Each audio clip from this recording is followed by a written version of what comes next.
Okay, folks, my pack, my tribe, and we're back. Sorry about that. I usually try and warn people um, before I go off the air, but I wasn't keeping my eyes on the time. I was looking at the article I was reading from, and time went by. What can I say? But we were talking about Mr. Goddard, who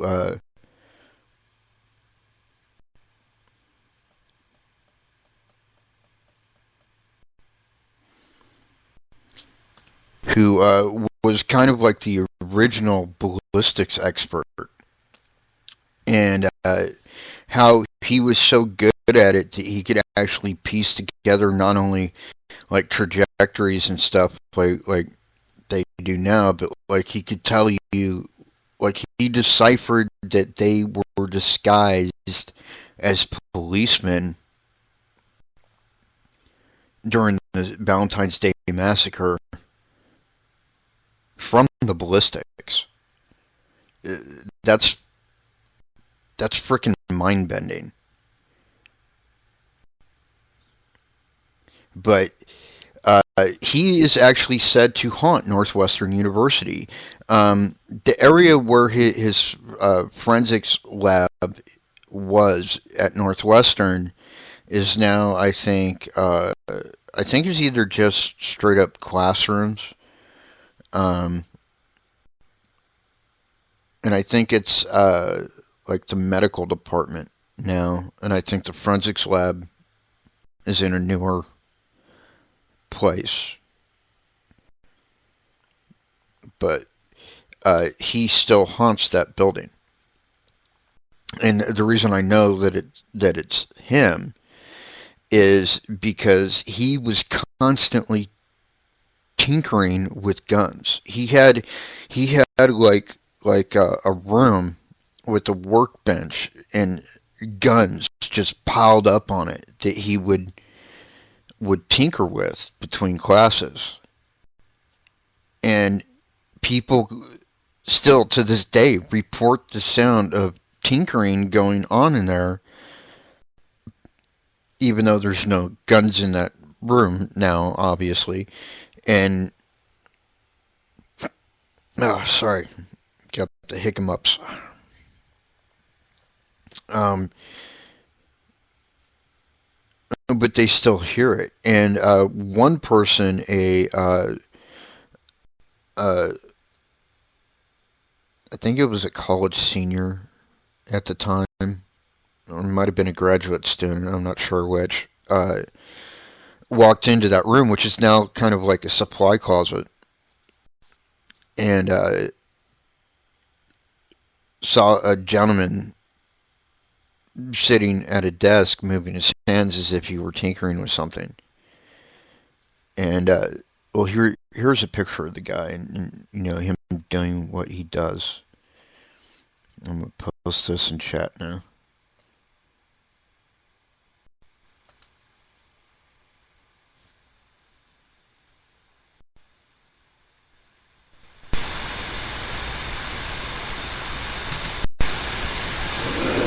But there he is. That's Goddard, Colonel Calvin Goddard. Amazing guy.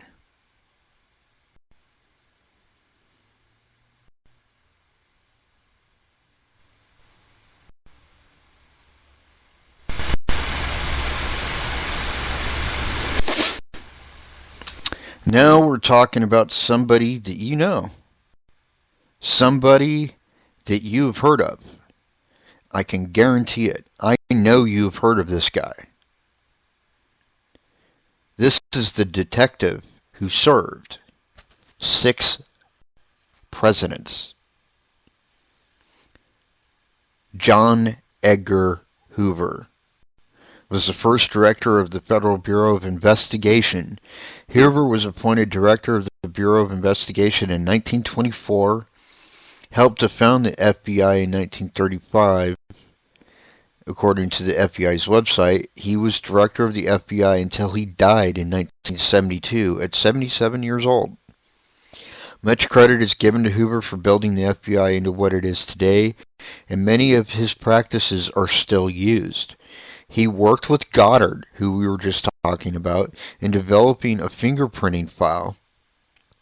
Under his term with the FBI, Hoover worked for 6 presidents. Hoover became a controversial figure. He was known to have sex with men, but many speculate he was not a homosexual, which I don't understand that fucking statement. If you have sex with men, guess what? You're gay. Or at least bisexual. There is no, oh, well, I kind of sort of did it. But I digress. According to many articles, one published for ABC News, other than this, he has been accused of going beyond the FBI's jurisdiction, allowing the FBI to harass protesters and people going against political figures, using legal methods to collect evidence, and even using the FBI as his private police force. President Harry S. Truman even wrote that the FBI was heading into a Gestapo under Hoover. Truman asserted that all congressmen were afraid of Hoover and would not go against him. And this I actually have to agree with. The reason why is because it was actually under Hoover that the whole Red Book controversy started. And if you're unfamiliar with that, allow me to explain, give you a little history lesson. The Red Book controversy was the period in American history after the World War II in the 1940s and into the 1950s that they were cracking down on communists. And a lot of Hollywood figures were confirmed communists at the time, and they were cracking down on that. Like a lot of like the old movie stars lost everything, boom, overnight because of like the way he handled it wasn't kosher.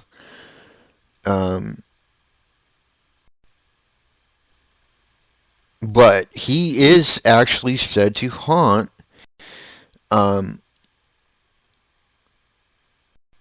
federal building, the Harry S. Truman FBI building. He's actually said to haunt that.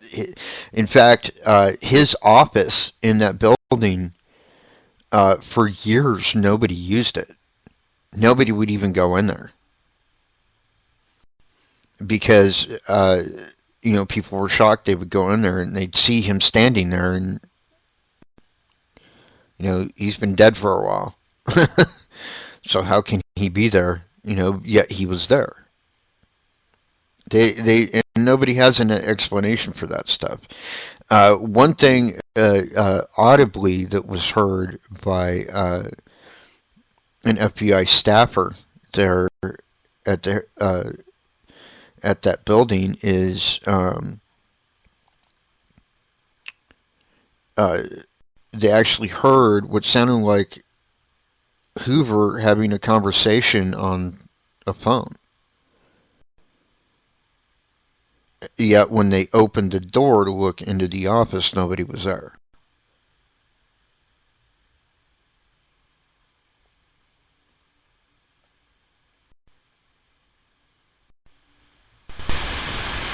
Okay. So this next guy, he may have a familiar sounding name, but he's not the guy you're thinking of when I say it. Just know that. According to his biography, Raymond C. Schindler, yes, that's like Schindler's List, but not the same guy, was born in Oswego County, New York, and attended high school in Milwaukee. He was an insurance agent that began selling typewriters, then tried his hand at gold mining in California, and then later became a detective with the hopes of one day being a historian. His gold mining days were cut short and he went to San Francisco in 1906, the day after the big earthquake. He got a job as a researcher, which would be a historian one day, but he soon found the job made him more of a detective. He would soon be assisting the San Francisco police in investigations and then became chief lieutenant to William Burns, who we talked about earlier, when Burns started his National Detective Agency. Schindler became the New York office manager. Schindler was one of the first investigators to use the dictograph in 1911, according to multiple newspaper accounts with his obituary.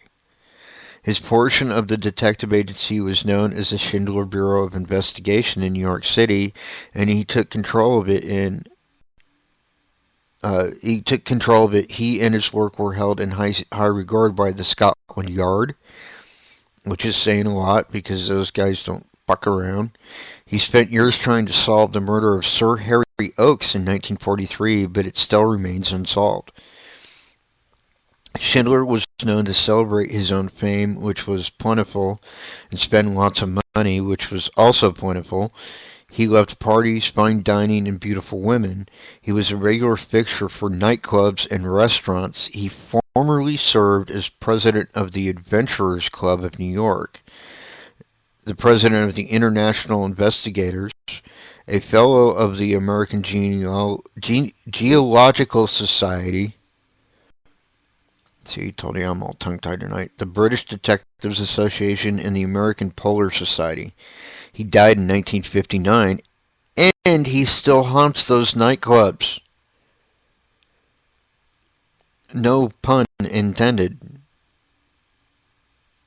Like, he still does. He still haunts those nightclubs.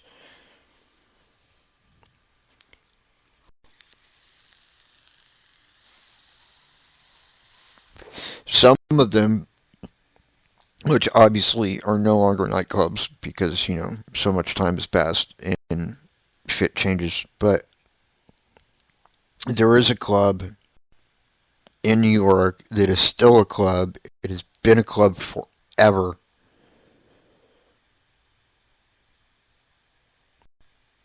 I believe it's called the Tux and Tail, but I'd have to look it up. And I'm not going to right now because I want to move this along. But he is said to haunt that place. He is in his former office building, the Schindler Detective Agency. Also, people have heard the sound of a typewriter in his office, or what was his office, and nobody's there. Not too much visuals happened with him, though, other than there was one shadow figure incident that somebody reported. But it's questionable if it was him or not because it was in the hallway that led to his office. Now, this Knights guy is very interesting. And I think the reason why he's very interesting will quickly become apparent. Eugene Francois Vidocq, born 1775, he was a detective from 1775 to 1857. Was one of the very first detectives to become famous for what he did. This French policeman was the first full-time formal detective, and he basically invented the profession, according to author Matt Coons. He has played the role of soldier, gambler, and wanted fugitive multiple times. Eventually, he became an investigator, using his past skills to earn a decent, honest living. Vidocq invented the Police Detective Bureau, the Private Detective Agency, and even the detective story. Even his personal life was full of romance, disguises, and drama.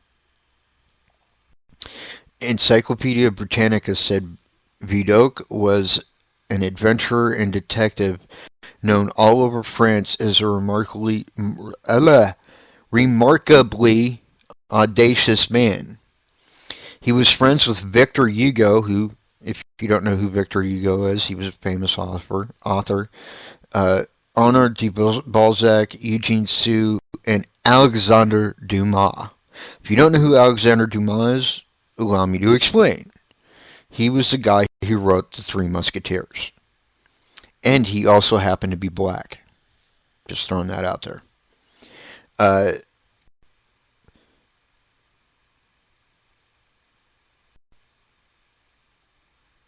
He was often ridiculed and imprisoned for his actions. The police did not trust him, but they often needed him.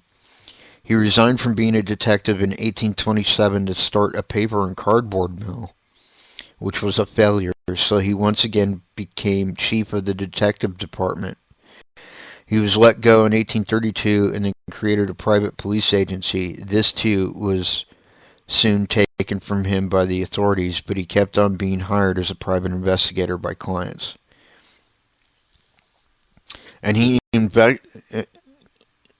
investigated pretty much like he was almost addicted to it. Like the way that we're, and by we're I mean Ghostful Paranormal, like we're addicted to paranormal investigation. It's how we get our adrenaline rush. It's what we do. It's more than just a profession or a hobby. It's a lifestyle with us. But that's how he was with detective work. And there's areas in France that he haunts actually more than others. One of which is a pub, essentially. Well, they don't call them pubs in France; they call them something else. But that's essentially what it is a pub that is still in operation even to this day. They have actually reported several times throughout the years his presence being noticed in the bar. Like there's one particular booth that like all the regulars that go to that place know not to sit in because that's his booth. And evidently if you sit in that booth, glasses and bottles and shit get thrown. He gets very upset about it.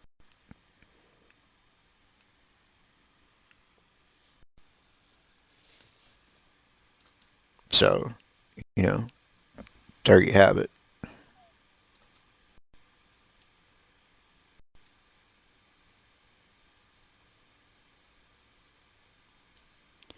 And that is about it for the detectives tonight.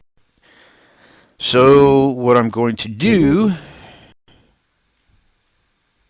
is I'm going to, for our new listeners, I'm going to recap some stuff.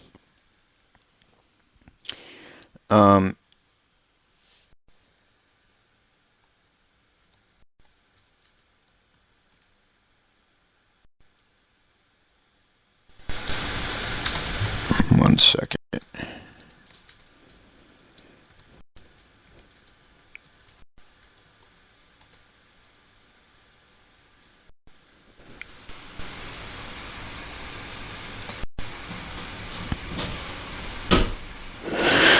This is a story I covered when I first started doing this, but I find it to be incredibly remarkable.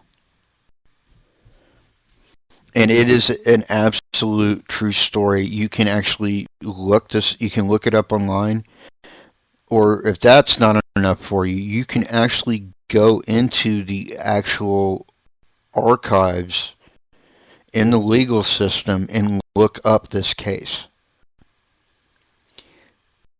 This is the true story of the Greenbrier Ghost, a remarkable case in which the victim's spirit testified about its own violent death and named the murderer, which, is, by the way, is the only case in United States history where the testimony of the quote-unquote ghost was instrumental in the conviction of the killer. Her daughter was only 23, yet Mary Jane Hester watched through tear-soaked eyes as the body of her young daughter was lowered into the cold ground. It was a gray, dreary day in late January 1897 as Elva Zona Hester Shue, I know, what a handle, was laid to rest in the cemetery near Greenbrier, West Virginia. Her death came much too soon, thought Mary Jane, too unexpectedly, too mysteriously. The coroner listed the cause of death as complications from childbirth, but Zona, as she preferred to be called, had not been giving birth when she died. In fact, as far as anyone knew, the woman was not even pregnant. Mary Jane was certain that her daughter's death was quite unnatural. If only Zona could speak from the grave, she hoped, and explain what had really brought about her untimely passing. In one of the most remarkable cases on U.S. court records, Zona Hester Shue did speak from her grave, revealing not only how she died, but at whose hand. Her ghost testimony not only named her own murderer, but helped in convicting the culprit in a court of law. It is the only case on U.S. law books in which the testimony from a spirit of a murder victim aided in resolving the crime. The marriage. Just 2 years before Zona's death, Mary Jane Hester had endured another hardship with her daughter. Zona had given birth to a child out of wedlock, a scandalous event in the late 1800s. The father, whoever he was, did not marry Zona, and so the young woman was in need of a husband. In 1896, Zona chanced to meet, and once again, this is another $25 handle here, Erasmus Stribling Trout Shue, going by the name Edward, which I certainly understand. I would call myself Edward if that were my name too. He was newly arrived in Greenbrier, looking to make a new life for himself as a blacksmith. Upon meeting Edward and Zona took an instant liking to one another, and a courtship began. Mary Jane, however, was not pleased. Protective of her daughter, especially after a recent difficulty, she did not approve of her Zona's choice in Edward. There was something about him she didn't like. He was virtually a stranger after all, and there was something she didn't trust, perhaps even something evil, that her daughter, blinded by love, could not see. Despite her mother's protests, however, Zona and Edward were married on October 26, 1896. 3 months passed. On January 23, 1897, an 11-year-old African-American boy named Andy Jones entered the Shue home and found Zona lying on the floor. He had been sent there by Edward to ask Zona if she needed anything from the market. He stood for a moment looking at the woman, at first not knowing what to make of the scene. Her body was stretched out straight with her legs together. One arm was at her side and the other resting on her body. Her head was tilted to one side. At first, Andy wondered if the woman was asleep on the floor. He stepped quietly toward her. "Miss Shue," he called. Something was not right. The boy's heart began to race as panic swept over his body. Something was dreadfully wrong. Andy bolted from the Shue house and rushed home to tell his mother what he had found. The local physician and coroner, Dr. George W. Knapp, was summoned. He did not arrive at the Shue residence for about an hour, and by that time Edward had already taken Zona's lifeless body to an upstairs bedroom. When Knapp entered the room, he was astonished to see that Edward had redressed her in her best Sunday clothing, a beautiful dress with a high neck and stiff collar. Edward had also covered her face with a veil. Obviously, Zona was dead, but why? How? Dr. Knapp tried to examine the body to determine cause of death, but all the while Edward, crying bitterly, almost hysterically, cradled his dead wife's head in his arms. Dr. Knapp could find nothing out of the ordinary that would explain the death of what appeared to have happened to a healthy young woman. But then he noticed something, a slight discoloration on the right side of her cheek and neck. The doctor wanted to examine the marks, but Edward protested so vehemently that Knapp ended the examination, announcing that poor Zona had died of an everlasting faint. Officially and for the record, he inexplicably wrote that the cause of death was childbirth. Just as mysterious was his failure to notify the police about the strange marks on her neck that he was unable to examine. Mary Jane Hester was beside herself with grief. She felt that Zona's marriage to Edward would come to a bad end, but not this. Were her apprehensions about Edward more dreadful than she imagined? Were her motherly instincts correct in not trusting this stranger? Her suspicions deepened at Zona's wake. Edward was acting strangely, not exactly like a husband in mourning. Some of the neighbors attending the wake noticed it too. One moment he seemed grief-struck, another moment highly agitated and nervous. He had placed a pillow on one side of Zona's head and rolled up a cloth on the other, as if keeping it propped in place. He refused to allow anyone near her.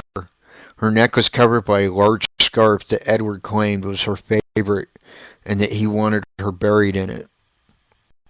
At the end of the wake, as the coffin was being prepared to be taken to the cemetery, several people noticed an odd looseness of Zona's head.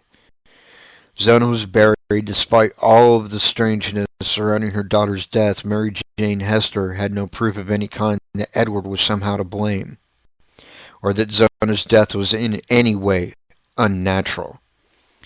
The suspicions and the questions might have been buried along with Zona and eventually forgotten had not some unexplained phenomenon begun to take place. Mary Jane had taken the rolled-up white sheet from Zona's coffin before it was sealed, and now, days after the funeral, she tried to return it to Edward in keeping with his peculiar behavior. He refused to take it.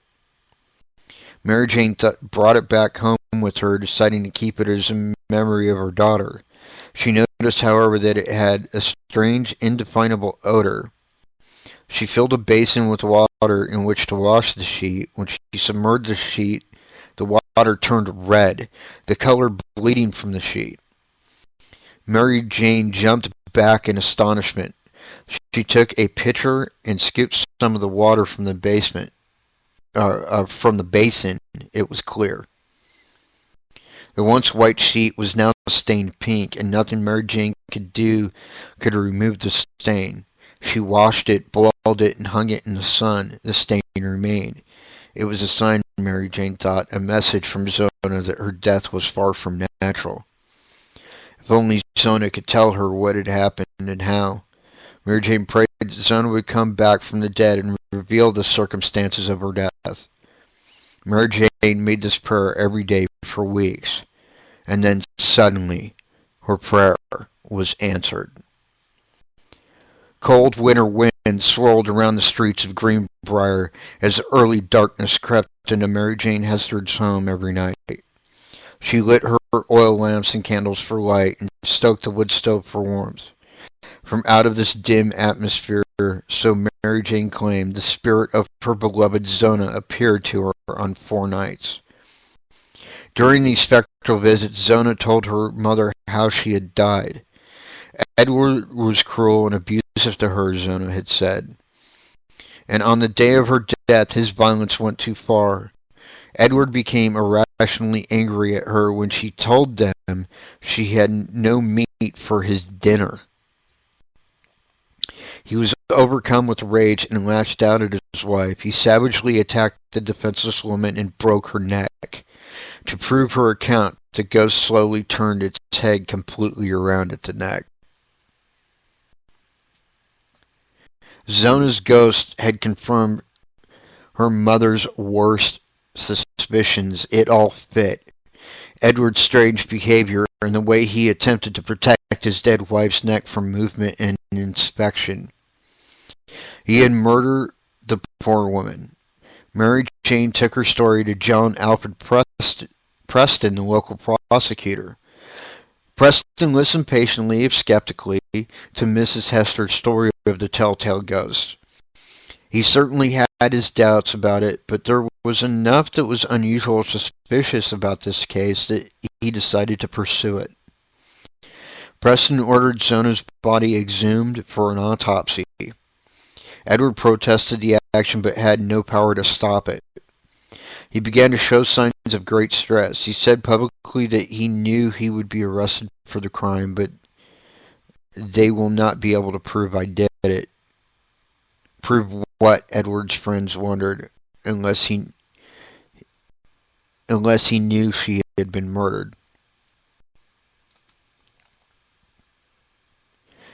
The autopsy, in fact, revealed, just as the ghost had said, that Zona's neck was broken and her windpipe crushed from violent strangulation.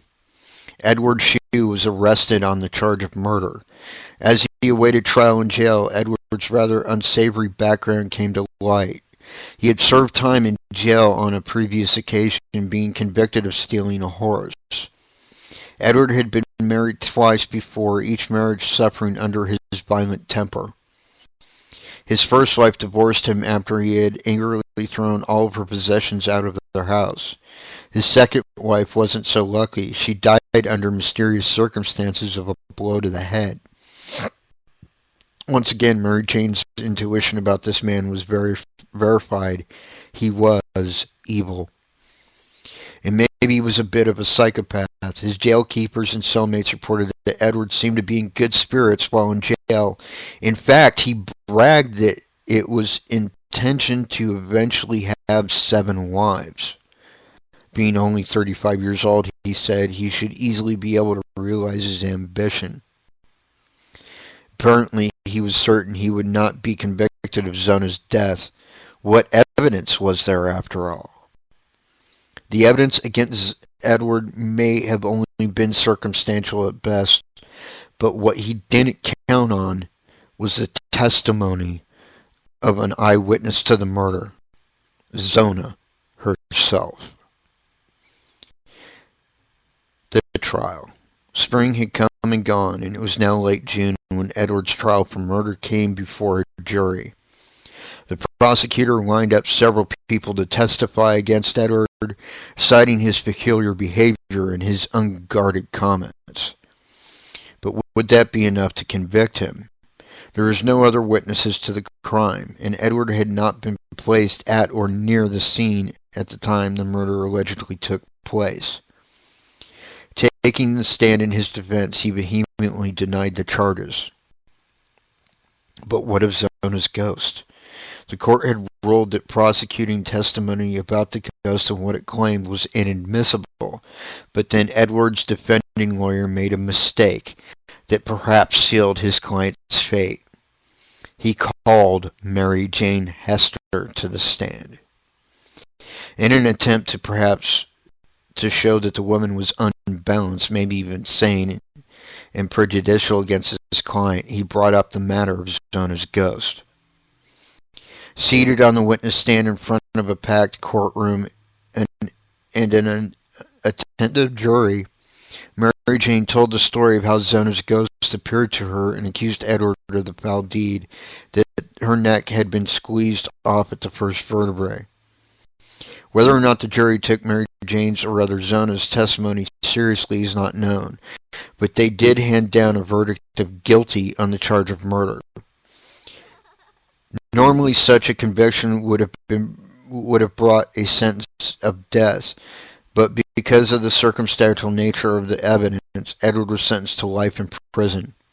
He died on March 13th, 1900, in the Moundsville, West Virginia Penitentiary. That's right, folks. Moundsville, which has been on Ghost Adventures. Alright, let me check. Okay. Alright, now I've got about 9 minutes left, so I've got time for one more story. Yay! One more story.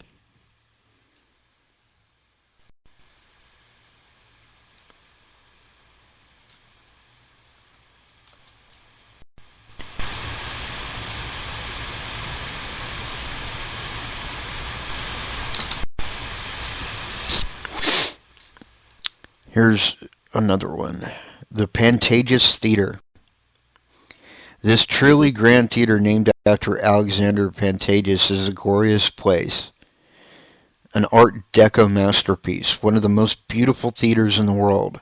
The ceilings are breathtaking, and the inside decorum was created by highly skilled craftsmen. At its completion in the 30s, it was used as a stage theater, presenting the popular musical shows of the day. Like most old-style grand theaters, it had a lobby, downstairs powder rooms, a large theater auditorium, grand balconies, a large stage area, a backstage dressing room, an orchestra pit. There are also offices on the upper floor, including a conference room. In 1949, the Pantages Theater was acquired by Howard Hughes. To be the crowning jewel of his national movie theaters, RKO Pictures, which he bought. RKO, which eventually would become Paramount, by the way. The theater became a grand palace to see films when it was converted from a stage theater to a theater with a huge screen.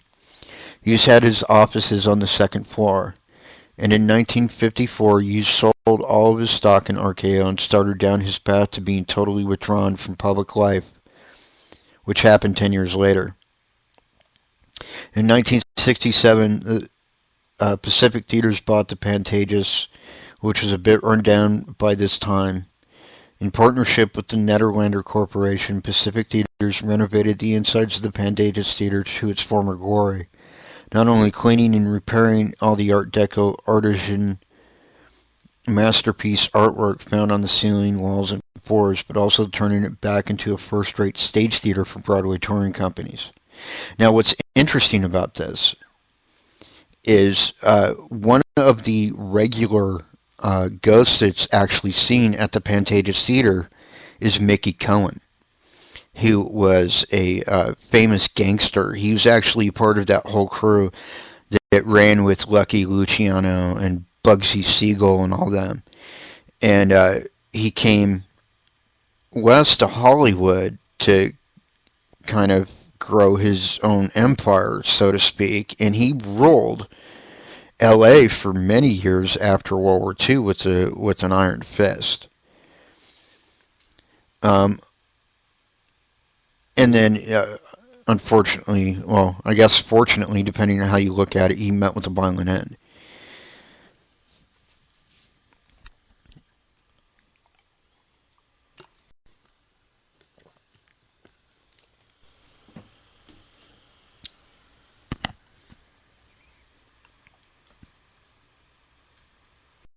But yeah, he is well known to haunt there.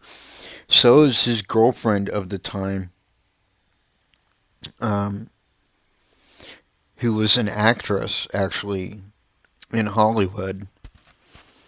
And I don't recall her name off the top of my head, but she was like Jane Mansfield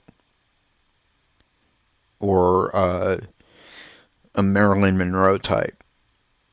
You know, really, really glamorous and all that. And nobody could figure out what she was doing with the creep like Mickey Cohen, because he was a douche. To be honest about it, he was like He wasn't like your typical mobster, because I've met mobsters before. I actually used to work in a restaurant at one point that was owned by them. Um, and they were like, yeah, they're criminals, and they're in that world and everything, but like to talk to them, they're just kind of laid back, kind of chill people. Cohen wasn't like that. Like, he was super fucking paranoid. He uh, he was a heroin addict at the time. Actually, he was moving a lot of surplus morphine through Hollywood that came there from World War II, and he was using a lot of that, and it made him very paranoid and very edgy and all that stuff, and he was kind of an ass. There's one story about him where like he'd gone to a newsstand outside his apartment building and asked for the New York paper. And the kid that worked there said, "I'm sorry, sir, but we don't carry the New York paper." And Cohen just shot him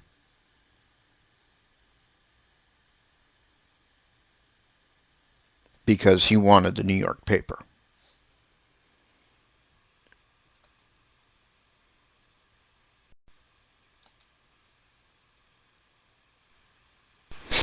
All right, folks. Well, that is about it for tonight. I want to thank you all for tuning in. Uh, don't forget to tune in Monday night. Monday night, you're not going to want to miss, because I'm talking about something I have never really talked about before. I'm talking about medicine man, shamanism, and my personal journey into that life. And it's going to have a lot to do with my culture and my beliefs and all that stuff. So if you're at all into that, you're definitely not going to want to miss it. And then next Wednesday is going to be an awesome show, because next Wednesday is going to be EVPs from our investigation that we're doing at the Mansfield Fire Museum with our buddies from HPI this Saturday.